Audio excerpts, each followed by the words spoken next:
Welcome to the Deep Dive. We take complex ideas, break them down, and pull out the insights you can actually use. So today we're asking something that sounds kind of obvious, but maybe isn't when you dig into it. What's really more valuable, your money or your life? Think about someone like Small AS. Maybe a friend, Sarah. She earns a good salary, works incredibly hard, but she always seems, stressed, tired, just never has enough time. She's basically trading her life energy hour by hour for money. But is that trade working out? Is she really winning? That's what we're diving into today, redefining that whole relationship between money and time. And we're drawing inspiration from Vicki Robin's classic book, Your Money or Your Life. Yeah, and this deep dive is particularly relevant for you if you're really searching for genuine financial freedom. Maybe you're already a full-time trader, or you're dreaming of leaving that 9 to 5 grind, maybe starting your own thing, or look, maybe you just want to get a better handle on what your time and your energy are truly worth. So our mission here is to pull out the key nuggets from this thinking to help you, align how you manage your money, how you trade, how you work with what you actually value most in life, going beyond just the balance sheet. Okay, let's unpack this then. Because the book, it's not really just another budgeting guide, is it? It's more fundamental. It's about shifting how you even view money in the first place, like completely redefining what wealth actually means. And that's powerful stuff because it forces you to question all those assumptions we make. Exactly. It's a powerful foundation. And building on that, the book introduces this really game changing idea. Every single dollar or pound or rupee you earn, it isn't just currency, it's a direct swap for your life energy. Hmm. And life energy, well, that's not just the hours you're clocked in, it's so much broader. Think about it, the commute, right? The mental drain, the stress, maybe worrying about work when you should be sleeping, even the toll on your physical health from all that pressure, and just the sheer mental space work takes up. It's the total cost of earning that income. Wow, yeah, that really does make you stop and think, doesn't it? It's quite a sobering idea. Yeah. The sources have this great example. Imagine you're earning, say, $1,000 an hour. Sounds amazing, right? But then what if you realize you're spending like 800 of that $1,000 on just dealing with the fallout? Expensive takeaways because you're too white to cook, maybe extra healthcare costs from stress-related stuff, or even just buying things to feel better for a minute. So the question becomes, are you really profiting? Are you actually ahead? It shines a light on all those hidden costs that just sort of eat away at your real earnings and maybe more importantly, your actual quality of life. It's like trying to fill a bucket with a hole in it. You pour money in, but your life energy just drains out on stuff you didn't even really want. Absolutely. And this isn't just theory, it hits home when you look at real situations, especially for people trying new things like trading or starting a business. So many people leave a regular job thinking, okay, trading, this is freedom, or my own business, finally. But then they find themselves working more hours, glued to a screen, totally stressed out, maybe even more frustrated than they were before. The source is pretty clear on this. That's not freedom. It's just swapping one cage for another. You've traded one set of constraints for a different one, maybe without even noticing. Yeah, different cage. And this next part, this time versus money equation, this is where it gets really interesting, or maybe a bit uncomfortable. The core idea is you're constantly actively exchanging that life energy for money. It's a transaction happening all the time. So the critical question is, how much life energy are you really spending? And is the payoff, the money you get back, actually worth that finite resource you're giving up? That really raises a vital question for everyone, I think. Look at the comparison the source makes. You've got someone earning, let's say, $5,000 a month. Looks decent on paper, but they're grinding out 60 hours a week, spending loads on transport, eating out all the time because they're knackered, buying stuff just to cope with the stress. Their real hourly wage, once you factor in all that time and all those hidden expenses, it might be half what they think, maybe even less. Now, compare that with someone earning, say, $4,000.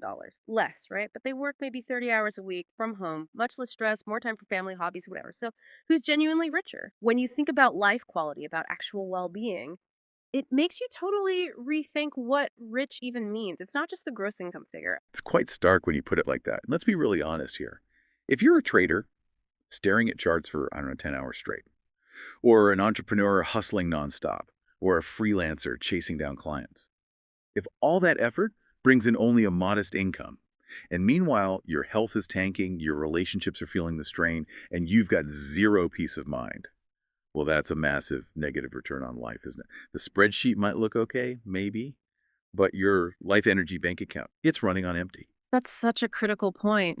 But look, it's not all doom and gloom. The good news is the source does offer practical ways to start reclaiming that energy. It suggests focusing on things like system-based investing or trading, where you follow predefined rules, taking the daily emotion out of it, or focusing on long-term investing, which naturally needs less constant attention.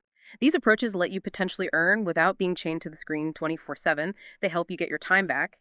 It's really about working smarter, not just putting in more hours, whether that's in the markets or any field. Okay, so connecting all this back, what does it mean for our choices day to day and bigger picture? It seems crucial then to really align how we spend our money with what we actually value deep down. This isn't just about being frugal for the sake of it. It's about being intentional, making sure your spending actually reflects your priorities. It's like holding up a mirror, isn't it? Precisely. And we're really encouraged to do some, serious self-reflection here. Ask yourself honestly, am I spending my money on things that genuinely bring me joy or things that move me closer to what I want my life to be about? Mhm. Or are you buying stuff to impress people or maybe just to escape the stress from work? Or even kind of fill an empty feeling? That level of honesty can be incredibly revealing. You start seeing the hidden drivers behind your spending habits. Which leads to another really powerful idea in the book, this clarification about financial independence. It's Yeah. not just about being rich in the conventional sense or piling up money just for status, right? It's more fundamental. It's about having the actual freedom to live your life completely on your own terms. It's about having control over your time, your choices, not just having a big number in the bank. That's a subtle but huge difference. A really crucial distinction the source highlights is this potential for value conflict. Let's say you deeply value family time or your health or just peace of mind, but your current job or your business demands or maybe your super intense trading style actively takes you away from those things. It steals that time, adds stress. Well, is that really success? Even if the money's good, it forces us to question our own definition of a successful life beyond just the financial side we usually focus on. And to make this really practical, that the source mentions this brilliant exercise in the book. Basically, for 1 month, track every single penny you spend, everything. And for each expense, big or small, you ask yourself this simple but kind of deep question. Did this bring me real joy, or did it move me closer to my life goals? And the prediction is you might be genuinely shocked, like really surprised, by how much money goes towards things that, when you really think about it, don't matter that much to you. It's like keeping a financial diary, but one that reveals your values, a real eye opener. Right. Now, thinking specifically about those of you listening who might be pursuing a new path, trading, starting a business, freelancing maybe explicitly to get away from a standard job, it's so important to remember this. Financial independence isn't just about the income figure you hit, it's equally, maybe even more, about getting your time back and achieving emotional freedom. Freedom from stress, from being beholden. It's about breaking free from just working to survive. Yeah, building right on that, the source lays out a kind of blueprint for freedom. Some concrete steps. First step, lower your financial burn rate. Basically, how much do you absolutely need to live each month? If you can comfortably live on less, you reach real freedom much faster because the pressure to earn huge amounts just eases off. Second, build multiple income streams. Seriously consider this. Relying only on trading or just one main client, that can be super risky, super stressful. Markets change, clients leave. So think about diversifying, maybe long-term investments, maybe creating some content, consulting, maybe setting up some automated systems if that fits what you do. It builds a safety net, reduces the pressure. And third, make a conscious shift from being constantly active to more semi-passive methods. In trading, that could mean using price alerts instead of watching constantly, or focusing on swing trades that play out over days or weeks, not minutes, or again, developing systems for whatever your venture is. These things help you claw back your time, reclaim that life energy. That really helps frame the goal differently, doesn't it? The ultimate aim isn't just to trade all day or work all hours simply to make money. That's missing the point. The real goal is to use trading or your business or whatever path you're on strategically. Use it as a tool to design a life that's genuinely better, more fulfilling for you. It's about using your skills and resources to gain freedom, not accidentally becoming enslaved by them.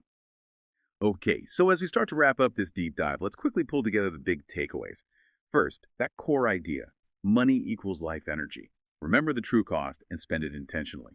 Second, real financial independence. It's about freedom, living life on your terms. It's not just about status or keeping up with the Joneses. Third, every expense, every trade, every major decision, try to make sure it actually aligns with your deepest values, what really matters to you. And finally, maybe the most important one, Time is your most precious asset. Protect it. Manage it as carefully as you manage your money. Yeah, absolutely. And maybe just one final thought for you to chew on after this. What if you started measuring your wealth differently, not just by your bank balance, but by the richness of your life energy account? Factoring in your health, your peace of mind, your relationships, your actual freedom. If you measured wealth that way, what changes would you make starting today to invest more wisely in your life?